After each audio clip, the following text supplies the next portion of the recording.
For Alfred, the next few days were like some terrible dream. He could barely remember how he and his bodyguards had got out of the hall, staggering desperately into the snow, stumbling through the night, freezing and frightened, and yet somehow, thank the Lord, still alive. That first night they kept moving until sunrise before taking shelter in a farmer's shed. Alfred fell asleep instantly, and by the time he woke, hungry and shivering, the light was fading. For the next few days they moved only after dark. They scavenged for food, found shelter at dawn, and slept until twilight, before shaking themselves awake to resume their journey. Eventually the landscape began to change. The hills flattened out. The ground was becoming boggier, marshier.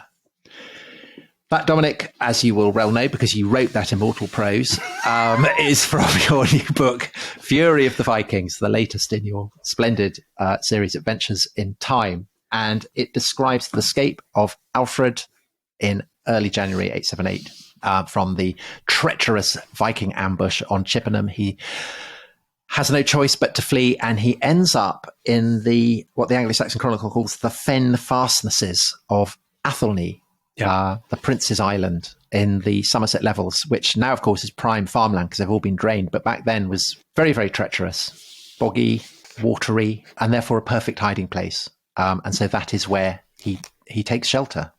So just for those people who have forgotten, as if you could, we're talking about the life of Alfred the Great and his battles against the Vikings, his role in creating England and England's history. So Alfred was born in 849, wasn't he, Tom? He has been king since 871. It's now 878, as you say. And frankly, at this moment, you would think he's not going to be king much longer because he's had to flee into these sort of sodden marshes, as you say, the Somerset Levels. He's been taken completely by surprise.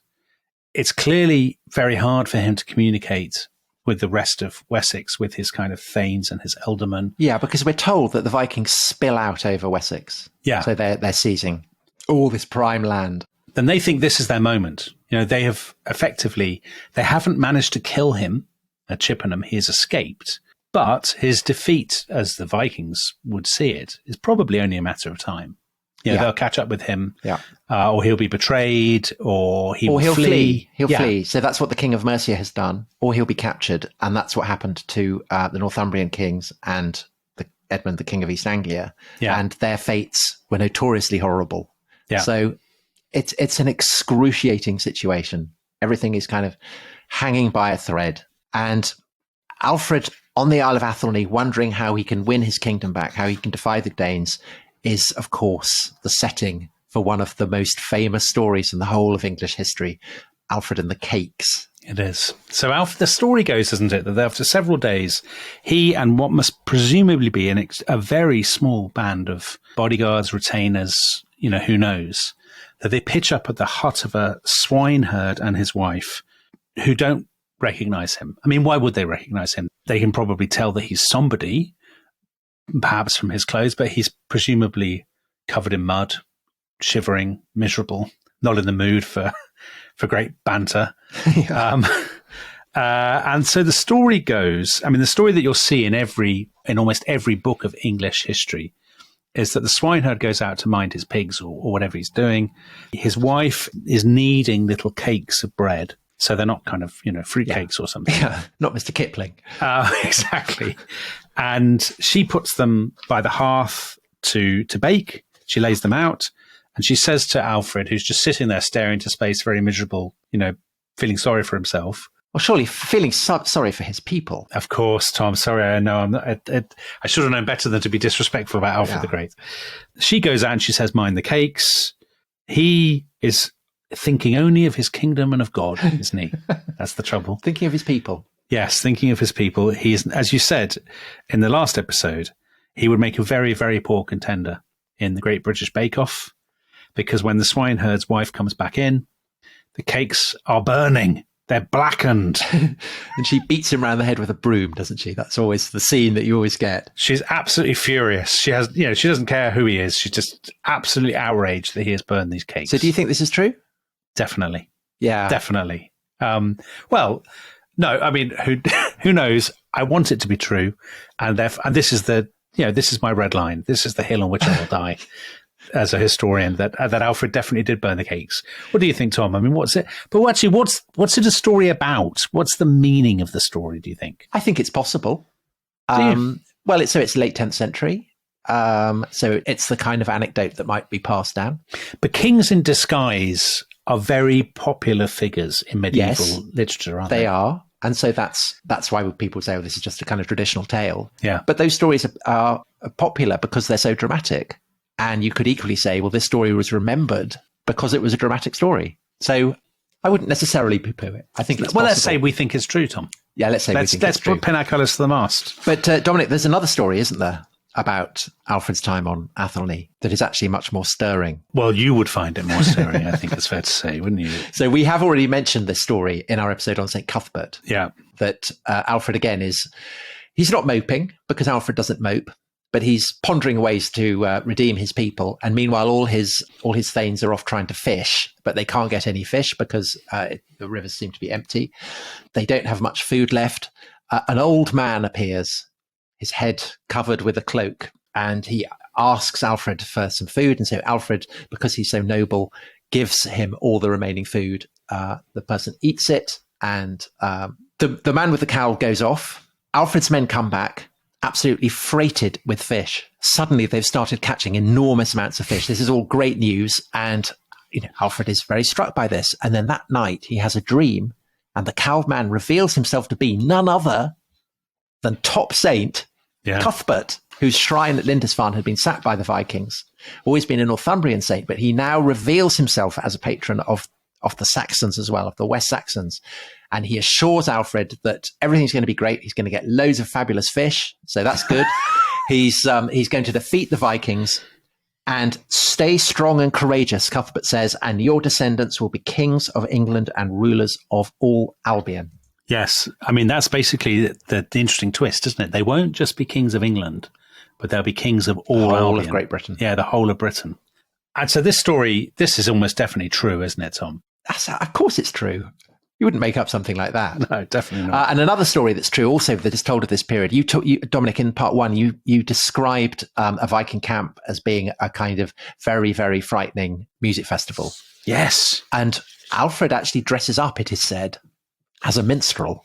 Yeah. And goes off into the camp. Infiltrates the Viking camp and learns all their secrets. He gigs, and they love it, and they all kind of gather around and listen to his latest hits, and he picks up all the information. That absolutely definitely happened, Tom. In fact, that story, when I wrote my kids' book, I have to confess I left that story out. Oh, why? It just seemed so implausible. I mean, It's so Walter Scott, isn't it? So would you believe, I put in the cakes, I even put in St. Cuthbert, but I thought, I draw a line at the infiltrating the Vikings dressed as a minstrel. I also just thought it set the wrong, because I was going for a very Churchillian kind of tone. Yeah, dressing up as a minstrel is just too fey, isn't it? It's too Errol Flynn. Yeah, the busking is much too Errol Flynn. And because Alfred's very serious, isn't he? There's not much humour with Alfred, I think it's fair to say. Because as you said, he spends all his time thinking about God and his people. So this sort of, I know what I'll do. It's very Errol Flynn. Yes. Yeah. And doubtless there's some Saxon lady who... Exactly. It's actually 2 Henry VIII. That's what it is. Yeah, there is a bit of that. And also it's too kind of cod medieval, isn't it? It is. But something that does happen, and this I think is absolutely authentic, it's described by contemporaries, is that while Alfred is on Athelney plotting what to do, there is a second Viking army invades Wessex, and this crosses from Wales, invades Devon, and it is led by our old friend Hubba, who is the brother of Ivor the Boneless. One of the sons of Ragnar Lothbrok, Tom, if you believe the legends. Yes, and he's carrying a raven banner, so the raven, the emblem of Odin, and it's all terrifying. You're kind of hanging out on Exmoor or something, Minehead or Porlock or whatever, and suddenly you see these guys approaching. But they are cornered by the Ealdorman of Somerset, who has a name almost as good as Hubba, and his name is Odda. Yeah, Odda. So it's Hubba against Odda, and Odda defeats Hubba, captures the Raven banner, and I mean that's, in Tolkien terms, that's kind of Helm's Deep, isn't it? Oh, this is a massively big deal, Tom. That's because the Raven banner, getting rid of Saruman. In the sort of legendary versions of this story, the Raven banner is the sort of badge of the Vikings' invincibility, and I think the claim is that it was woven by Ragnar Lothbrok's widow and given to her sons to carry to England when they sought revenge. And that, as long as the Raven banner flew, they would never be defeated by the Anglo-Saxons. So when the Saxons, but now it's gone. Exactly. Now, of course, more skeptical listeners at this point will be saying, they've been talking for 12 minutes. Nothing they've said is true. Well, I think there is this victory, isn't there? Otto does get his victory. Yeah. And, think how seriously the Romans took their standards. Yeah. Maybe they do capture some kind of banner, and this is a tremendous badge and a great fillip to them and a great boost. And it's at this point, isn't it, that Alfred sends messages out and says, tell everybody I'm still alive. Let's do this. Very sort of, you opened the first episode, didn't you, Tom? Stirring passage. Immensely. Egbert's Stone. I mean, it's very J.R.R. Tolkien. And there's no reason to doubt that they did meet at Egbert's Stone. Well, this is absolutely standard practice. If you want to raise the army, raise the fyrd, raise your levies, there are certain places that you meet. And the idea that you would meet at a stone, set up by his grandfather, the great king who'd made Wessex, the power that it was, absolutely fitting. So yes, I think all that is entirely credible. And he gives out the summons, and the summons is answered. Yeah. Do you know what a great writer says about this scene, Tom? Yeah, tell us. So Alfred rides over the hill, and below him, spread across the meadows, he could see people rising to their feet. Hundreds, thousands of people, not warriors, not soldiers, but ordinary farmers and villagers, gathered in answer to their captain's call. I'm less convinced by that. Well, you haven't written the book, so it doesn't matter what you think. Well, Alfred's army is full of very proficient fighters, and the measure of that is that they win. Yeah. Well, this is the thing. 2 days after the meeting at Egbert's Stone, they catch up with the Danes outside the village of Edington. Have you been to Edington, Tom? It's not entirely clear where Edington is, but I have been to all the various locations where it is traditionally thought it might have been fought. Yes. Oh, that's good. I would expect nothing less. You know what Bishop Asser says about it?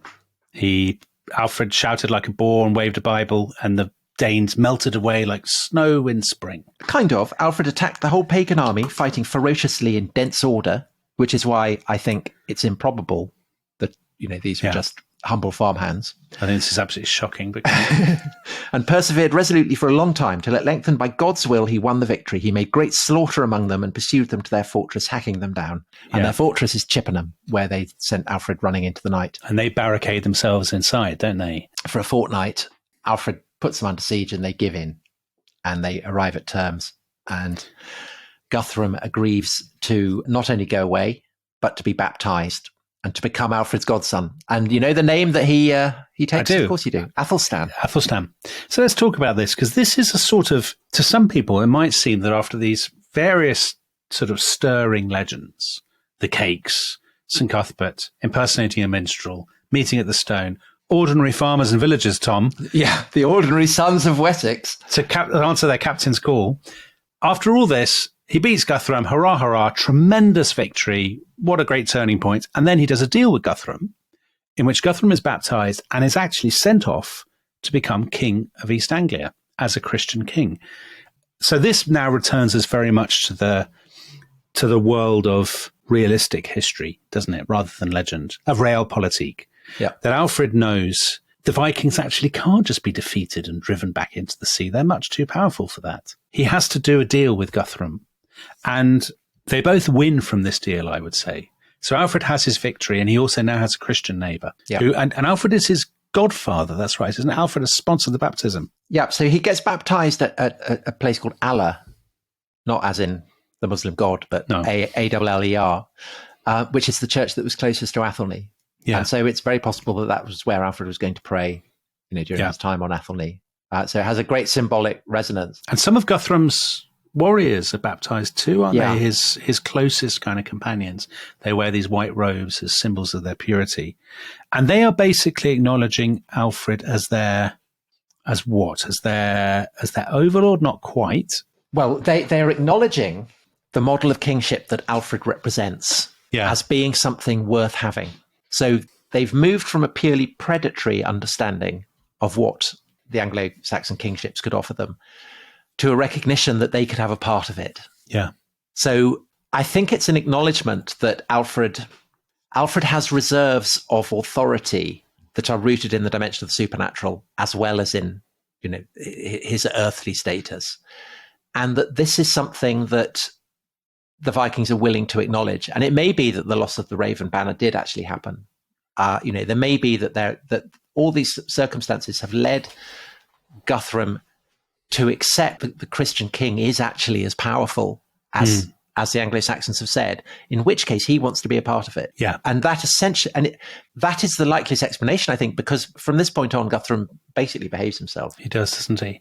And in some ways, this is actually a preview of what will happen to the Vikings more generally. Well, I have this incredible that becoming Christian represents minted, a step up in status, doesn't it? Impressive. In East Anglia, a few decades later, so it's stamped with the name of Alfred's son, Edward, but it's a fake. And it's been taken by a Viking pilgrim to Rome. And so what that is showing is firstly that, Vikings are going to Rome. They're obviously Christian, but it's also the fact that they want they've come to a sufficient understanding of the roots of Anglo-Saxon wealth that they want to have coinage too. Yeah. And they're buying into the kind of, the whole system. So I think that that's what's going on. There is also one further possibility that some historians bruit, which I obviously, and I'm sure you as well, don't even want to contemplate, but I should probably mention it, which is that our understanding of everything to do with this period is pretty much dependent on Alfred and his sponsorship. Yeah. And it's possible that the narrative of his utter prostration, the utter oblivion that he faced, and then this spectacular comeback, that perhaps it's been slightly shaped and that perhaps things weren't quite as bad for Alfred as the sources make out. And that therefore, when Guthrum agrees to be baptized, it's not like it's just the sudden shock of an abrupt defeat, but a kind of recognition that actually Alfred and the West Saxon monarchy cannot be extirpated as easily as the other monarchies had been. I mean, that is a possibility. We obviously I do not cannot countenance it. No, we can't, because that would make a mockery of about the last 40 minutes of podcasting. So yes. No, I don't think so. I mean, you could a little bit of shade perhaps on that. Yeah. A little bit perhaps. But, these sources are being written when people who lived through these events were alive, so they couldn't just make it up from scratch. But perhaps there's been a little bit of spin. Yeah. Who knows? I like the deal with Guthrum because I think it returns us to the realm of what feels concrete and what feels realistic. Yeah. Alfred looks out, as he looks out from Wessex, he sees that, the Vikings are not just going to, all these thousands of people are not just going to vanish, that he has to find a modus vivendi for the time being with them. And he can perhaps in the long run push them back, erode their boundaries, retake land. But for the time being, if he has a compliant neighbour in Guthrum, so much the better for Wessex. Well, also, I mean, it takes time for the treaty to be signed. So it's not until 886 that the division of Mercia, so a line running from from London up to the Mersey, becomes instituted by treaty. Yeah. And it sets up for kingdoms with English on one side, ruled by English laws, and Danes on the other, governed by Danish laws. And so that in due course is where the phrase the Dane law will come. It's not contemporary with Alfred. And for people who are not familiar with this, so if you draw a diagonal line across England today in 2022, you will generally find that place names, or indeed surnames actually, with Danish, Norse endings, so Thorpe, Thwaite and so on, they're all on the far side, on the sort of the northeastern side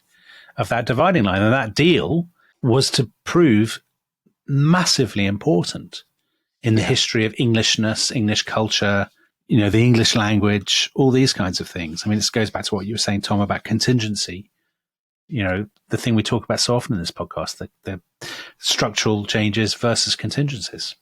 Yes, and this gives Wessex a degree of stability that it has not had, certainly under Alfred, certainly not under his brothers, not for a very long time.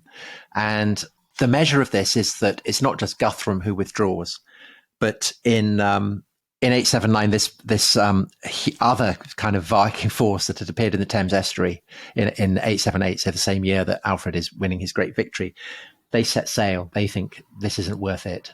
Let's go off to the continent and plunder the Franks. And they will be away for, I think it's 13 years. And basically those 12 and 13 years enable Alfred to set to the great labor of restoring his kingdom. And it's that labor, I think, that really justifies the sense of him as, as a great king, a king who deserves to be remembered for the scale of his achievements. Perfect. So let's take a break, Tom, to go and drink some mead or whatever, and Eat ale. some fish. Yeah. And then we'll return after the break, and you can make your case for Alfred's lasting greatness. I think you're going to be talking, it grieves me to say this, I think you're going to be talking about town planning. But I think Yes, you're also going to be talking about more interesting things. So town planning is really, really if you love town planning, you're in Clover. If you don't love it, don't worry. There's loads of other fun stuff too. So see you after the break. All right.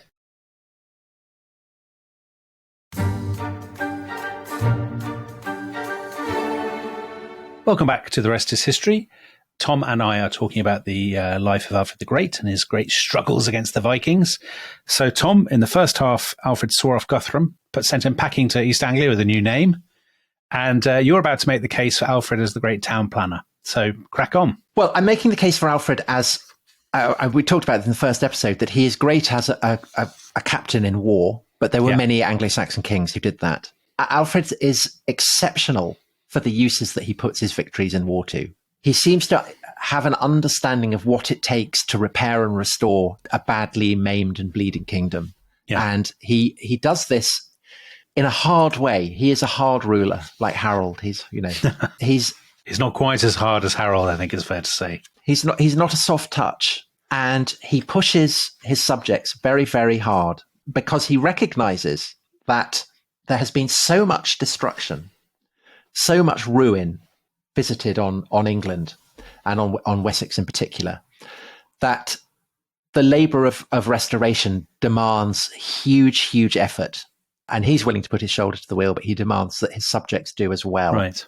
Yeah. And his you talked about town planning. He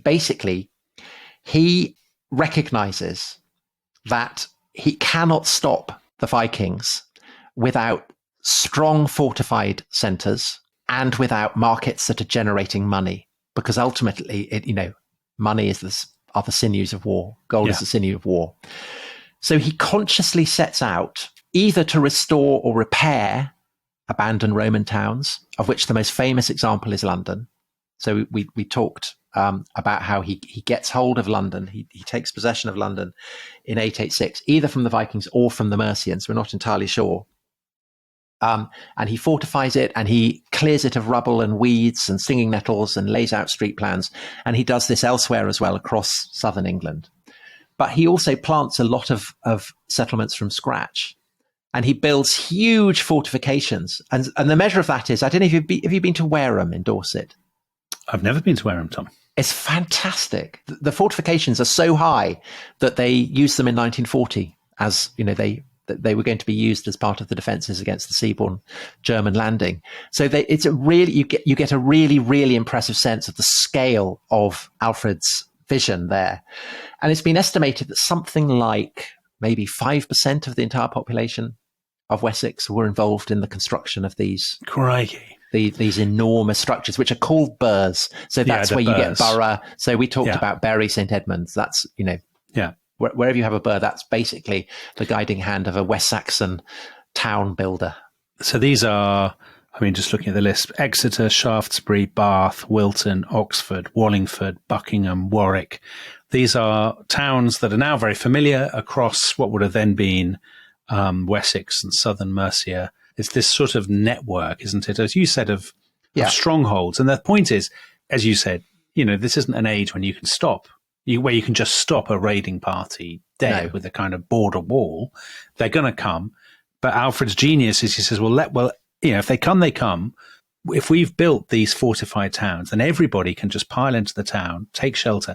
And the Vikings are terrible at they don't really do sieges because they don't have siege engines. They don't have all the equipment. They don't have the patience for it. Yeah. This is how we deal with the Viking threat. Yeah. And they can attack Chippenham, where all the gold is, or the monasteries, because they're relatively undefended. Yeah. But if the money-making facilities, namely marketplaces, and then the gold that is raised from that and the monasteries are within fortifications, then it becomes much, much harder to get hold of it. I think I mentioned I got this coin minted by Athelflaed, Alfred's daughter, in Chester. and it shows this tower, and the tower is simultaneously an emblem of the church. So it's about the restoration of God's writ to, land savaged by heathens. But it's also an emblem of military strength. It's a bulwark. And it's that kind of idea that essentially the generation of money, the repairing of monasteries, the construction of fortifications, these are all kind of interwoven projects. And Alfred basically is the father of English urbanism. And so Michael Wood, who writes so brilliantly on this period, he's hailed it as probably the most remarkable single achievement of the Anglo-Saxon state. And there's an absolutely brilliant book that covers this. It's wonderful by John Blair, Building Anglo-Saxon England, and it's amazing to read about it. It's literally state building. Yeah, it is.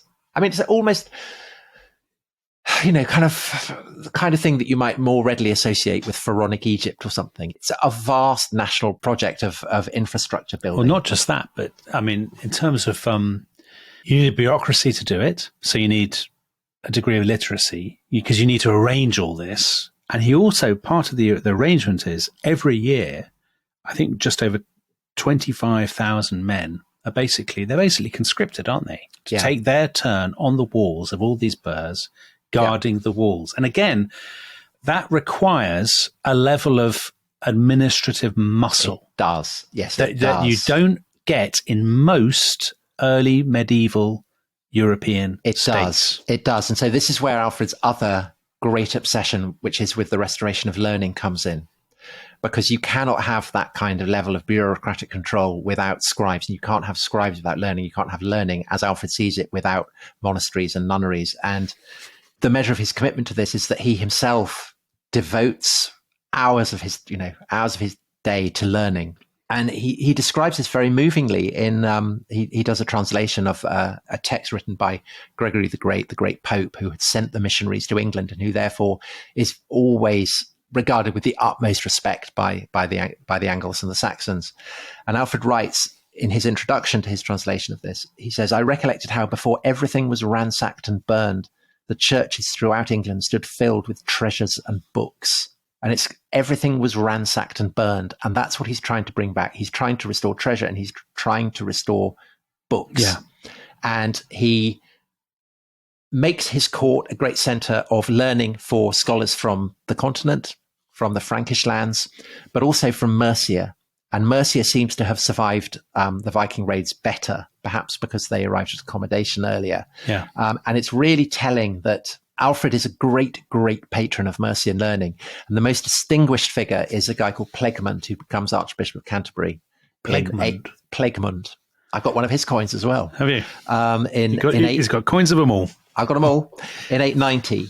And this sense that the learning of Mercia is part of the common inheritance that the West Saxons share with everybody in what will come to be called England is crucial, not just for providing the kind of the bureaucracy that Alfred needs, but also much more kind of potently a sense of Anglo-Saxon identity. Right. And what you're getting in the late 880s and 890s is Alfred is starting to issue charters in which he terms himself king of the Anglo-Saxons. So this is not a phrase that is invented by racists. This is a phrase that Alfred is using in his charters to describe this emergent sense that the Saxons and the Angles are, in a way, a common people. And one of the great projects that Alfred sponsors is a translation into English of Bede's Ecclesiastical History of the English People, which we talked about. Bede, the great Northumbrian scholar, who wrote this incredible account of how the Angles and Saxons are given England by God and how they then are brought to Christ and their role as a Christian people. Alfred translates this and he sponsors the use in the vernacular of this word Anglican.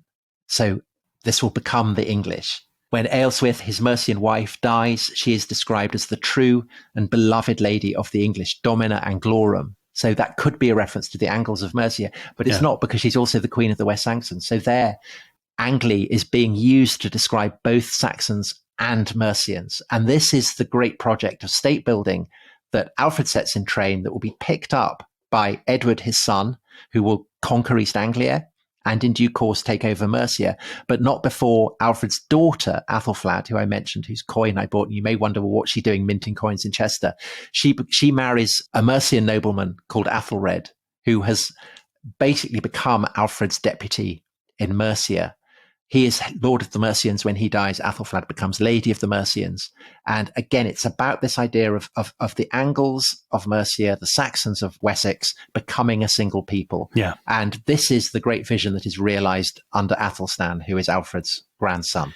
And none of this would have been possible without Alfred's vision, I think. So he's building in England a new identity, a more capacious identity that would include Wessex, Mercia, other English-speaking kingdoms, Christian kingdoms, and it's based on administration, based on the physical, the concrete stuff of the burghs, but it's also based on all these translated books, isn't it? That Alfred, I mean, there's a wonderful line. He says at one point, very few people can understand Latin anymore because it's fallen into sort of disrepair. And he says, our forefathers loved wisdom and left it to us. Here we can still see their footprints, but we cannot follow them. And therefore we have lost both wealth and wisdom. And this idea of that you translate all these great works into English, or as he puts it, what does he say? The language we can all understand. Yeah, so I think there are two sides to it. I think one is absolutely hard-nosed, very, very hard-nosed understanding of the reality of power. Yeah. That money is incredibly important to Alfred. So an admirer of Alfred commemorates him as the greatest treasure giver of all the kings I have ever heard of tell in recent times, or any earthly king that I previously learned of. So Alfred's renown as a kind of, a great ring giver, a treasure giver is fundamental to his prowess. The building of the burghs are designed to provide a bulwark against Viking incursions, which do happen in the 890s. So that force that had come to the Thames estuary and gone off to the continent, they come back and they just batter themselves against the defences of Wessex. There's a great battle where they're defeated by Athelred, the Lord of the Mercians, in alliance with Alfred's son Edward at Farnham. Great victory. Alfred himself sees off a Viking siege at Exeter, and basically the Vikings give up. They recognise that there's no point and they withdraw, and Wessex is fine. So the fact that Wessex has become militarily strong and has become wealthy, it's not an accident. It's absolutely conscious, deliberate policy on Alfred's part. And that is what makes him so remarkable a political figure. But I think he does also very, very devoutly believe that he is doing God's will, because he is, he describes kingship as a mighty burden. He has this responsibility before God.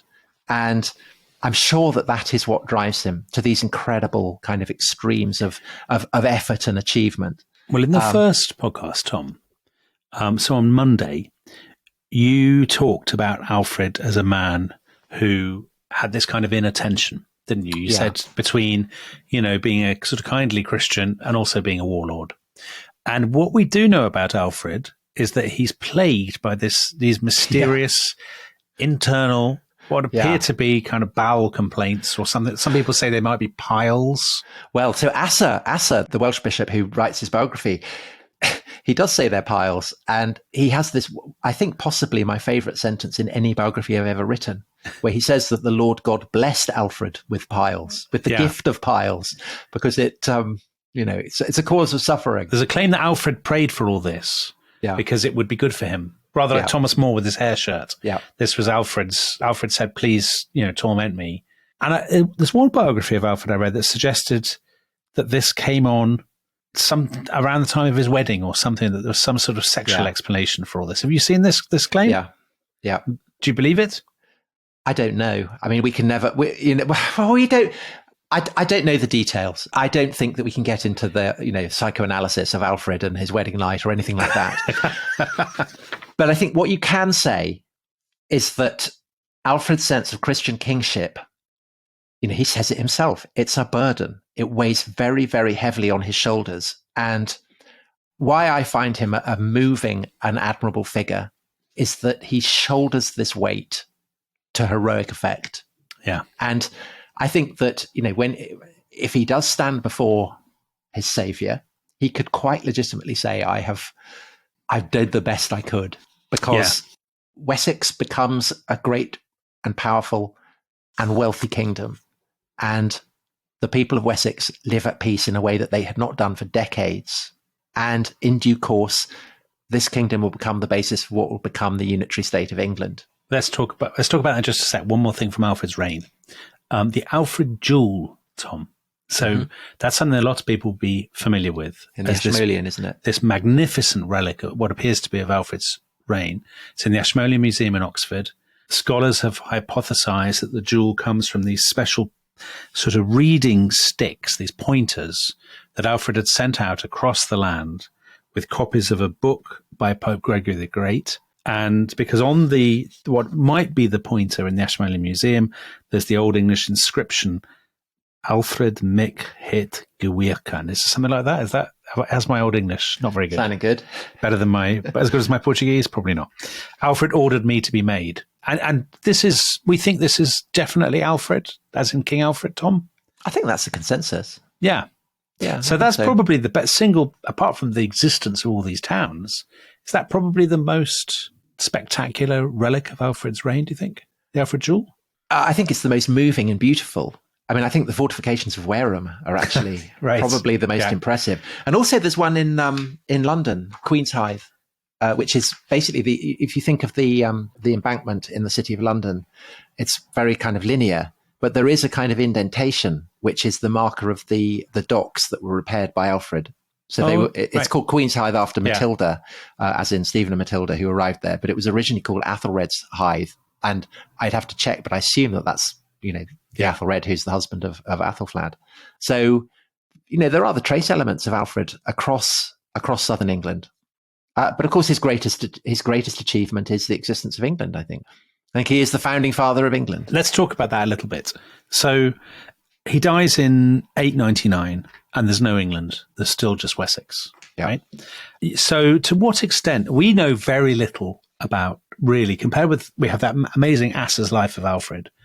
And we have reasonably detailed accounts in the Anglo-Saxon Chronicle, but we know comparatively little about Edward, his son, or Athelstan, his grandson. The rest is history, World Cup champion. In the rest is history's World Cup of Kings. To what extent do you think Alfred's reputation is actually resting on the shoulders of those two? And I guess, what's her name? Athelflaed, yeah.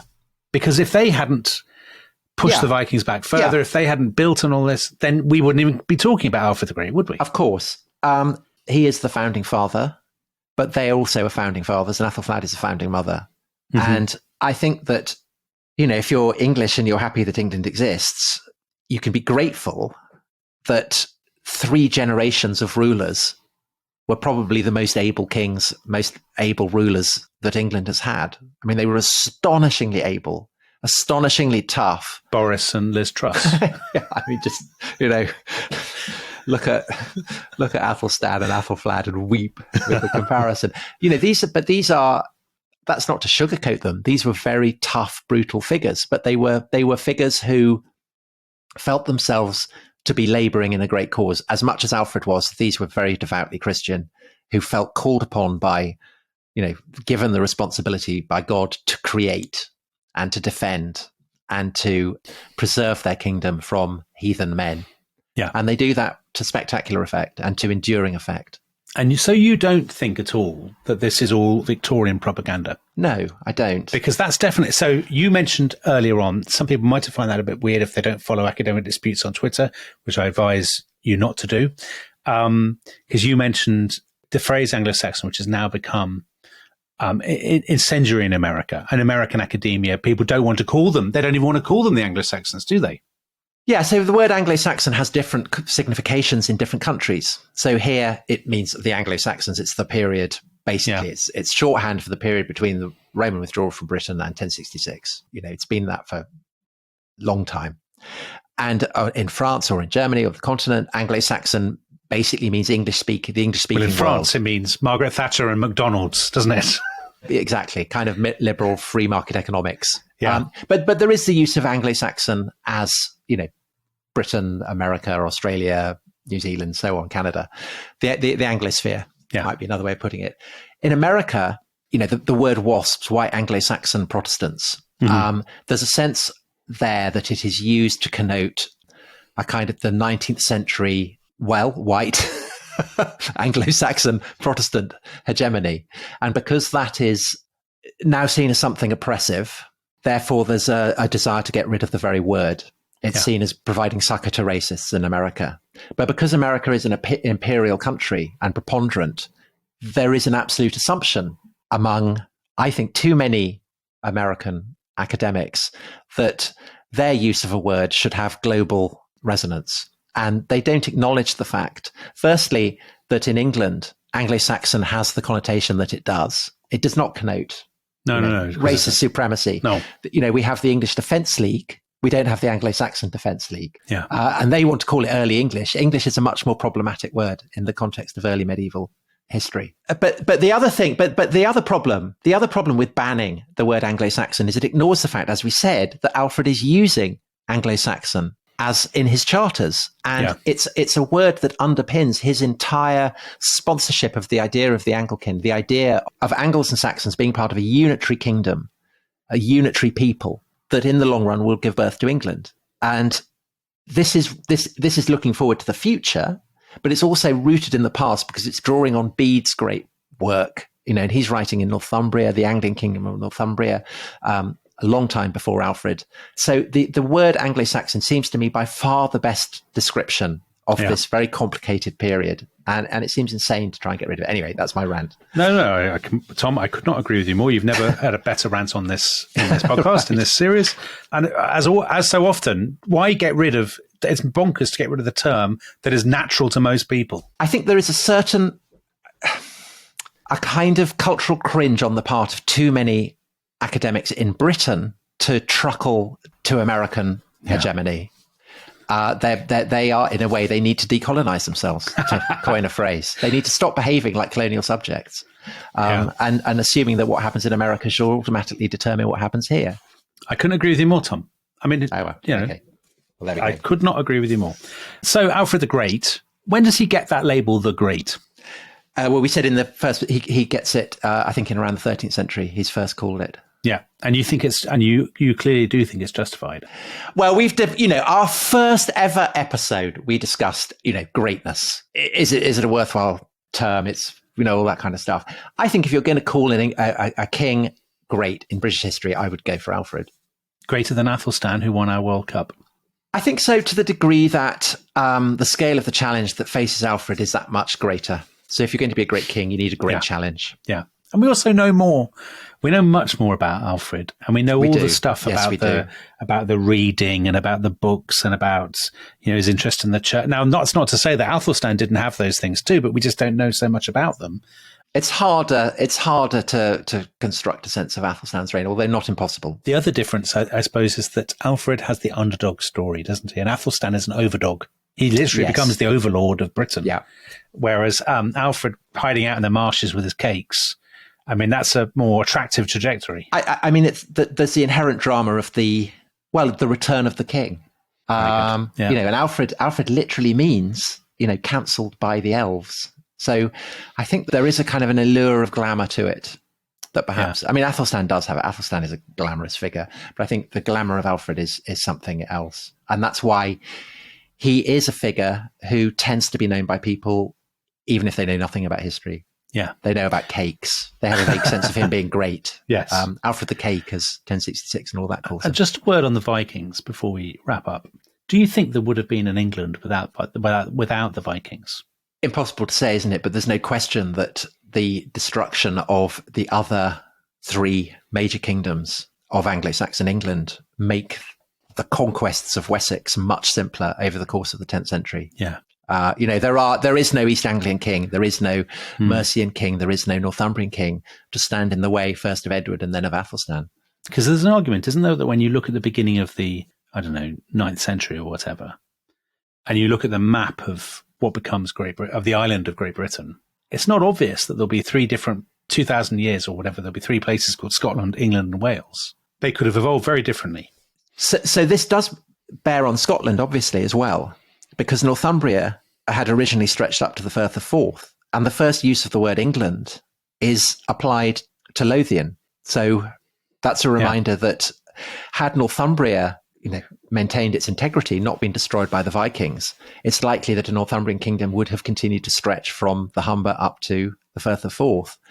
And if that had been the case, and if Lothian and the English-speaking stretches of what become Scotland had not become part of Scotland, then Scotland would probably not have emerged as an English-speaking nation. Yeah, interesting. So many things turn on this period, don't they? I mean, it's such a foundational. Yeah. I know you always say that when we talk about what should people study in school, you always say that you think it's mad that that everybody in England doesn't study this moment in history. I think if you're going to secondary school, this would be a great place to start, and then do 1066. Yeah. So that you have the story of how England's created, and then the great drama of 1066. And, Alfred the Great and William the Conqueror, two top kings that everyone should know about. A very good king and a very bad man, I think it's fair to say. All right. So, Tom, have you any more to say about Alfred the Great, or are you spent? No, I'm done. As it were? Excellent. So I think we should end with another lovely reading. Do you think that'd be nice, Tom? That'd be lovely. So this is from this is the very end of the Alfred the Great section in this absolutely tremendous book, which I cannot recommend too highly because I wrote it, Adventures in Time, Fury of the Vikings. If you're aged between 8 and 12, or indeed 8 and 100, this is the book for you. So here we go. When Athelstan died in the autumn of 939, the task of building a united Christian England was not yet finished. Northumbria in particular had thousands of Danish speakers who still worshipped at the feet of Odin, Thor, and Freya. Yet Alfred and his heirs had shown that the Vikings could be beaten. And in fighting off the invaders from the seas, they had created something that would never die. They hadn't just created a vision of England. They had written one of the greatest underdog stories in all history. So don't laugh, Tom. I mean, can boys and girls learn from this? Wait. They had written one of the greatest underdog stories in all history. The story of a king who found his hope in a peasant's hut and a people who found their courage. The story of a nation battered, bruised, and yet unbowed, who found a fighting spirit they never knew they had. And somehow, at the end of it all, came through to victory. Wow. That is the reading we need now. Bye-bye. Bye-bye.